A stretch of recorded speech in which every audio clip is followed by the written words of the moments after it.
سردیوں کا موسم ایک طرح سے بڑا برکت والا ہے۔ اللہ پاک کے نبی حضرت موسیٰ علیہ نبینا علیہ السلام سردی کے موسم میں ان پر سب سے پہلی وحی نازل ہوئی۔ یہ اللہ سے جو ہم کلام ہونے کا شرف ملا تھا نا، یہ سخت سردی کا موسم تھا، آپ کہیں جا رہے تھے، راستے میں تھے، آپ کی فیملی بھی ساتھ تھی، بہت ٹھنڈ تھی، اب آپ نے گرمی کا انتظام کرنے کے لیے دور کہیں آگ دیکھی، آپ وہ آگ لینے جب گئے تو دراصل وہ آگ نہیں تھی بلکہ ایک درخت تھا جس پر اللہ پاک کی تجلی ظاہر ہو رہی تھی، اور اللہ پاک سے آپ کو ہم کلام ہونے کا شرف ملا۔ تو یہ سخت سردی کا موسم تھا جس میں حضرت موسیٰ علیہ السلام کو یہ نعمت ملی۔ اسی طرح اللہ پاک کے نبی حضرت عیسیٰ علیہ السلام کی جو ولادت باسعادت ہے یہ بھی سردیوں کے موسم میں ہوئی۔ قرآن پاک کی بہت ساری آیتیں یہ بھی سردیوں میں نازل ہوئی۔ سورہ نور کی 10 یا ایک روایت کے مطابق 17 آیات اس میں مسلمانوں کی امی جان حضرت عائشہ صدیقہ رضی اللہ تعالی عنہا کی شان و عظمت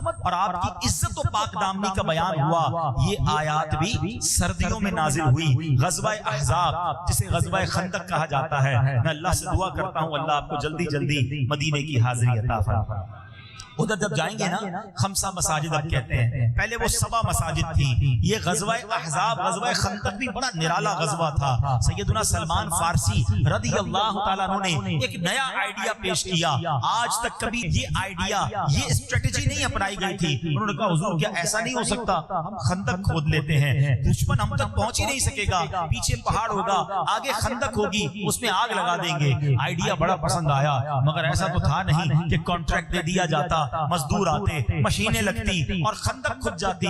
نہیں جناب، غربت کے دن تھے، سارے صحابہ نے کدالیں اٹھا لی، سب مل کے خندق کھودتے تھے۔ صرف صحابہ نہیں، میرے آقا بھی اس کام میں شامل رہے۔ اللہ اکبر، وہ واقعہ ہم کیسے بھول سکتے ہیں کہ صحابی رسول خندق بھی کھود رہے ہیں، مزدوری بھی کر رہے ہیں اور کھانے کو کچھ نہیں ہے۔ ایک صحابی نڈھال ہو کر نبی پاک کے پاس آئے، عرض کی حضور کھانے کو کچھ نہیں، اپنا کرتا اٹھایا، پیٹ پر ایک پتھر موجود ہے۔ اللہ اکبر، دیکھو لیڈر ایسا ہوتا ہے۔ اللہ کے نبی علیہ السلام نے جب اپنا کرتا اٹھایا تو پیٹ پر 2 پتھر بندے ہوئے تھے۔ بھوک میں، فاقوں میں انہوں نے اسلام کی خدمتیں کی ہیں، جانیں پیش کی ہیں۔ آج ہمارے پیٹ بھرے ہیں، مسجدوں میں پنکھے لائٹیں ہیں، قالین بچھے ہوئے ہیں، مگر ہمیں دین کے لیے وقت نہیں نکلتا، ہم اسلام کی خدمت کے لیے وقت نہیں دیتے، قربانی نہیں دیتے۔ اب کیا ہوا؟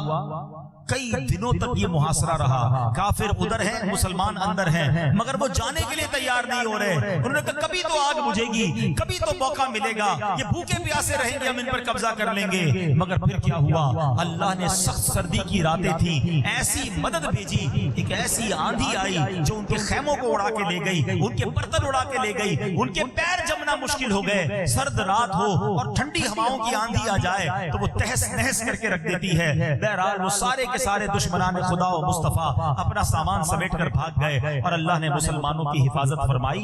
تو یہ عظیم واقعہ جو ہے یہ بھی سخت سردی میں آیا۔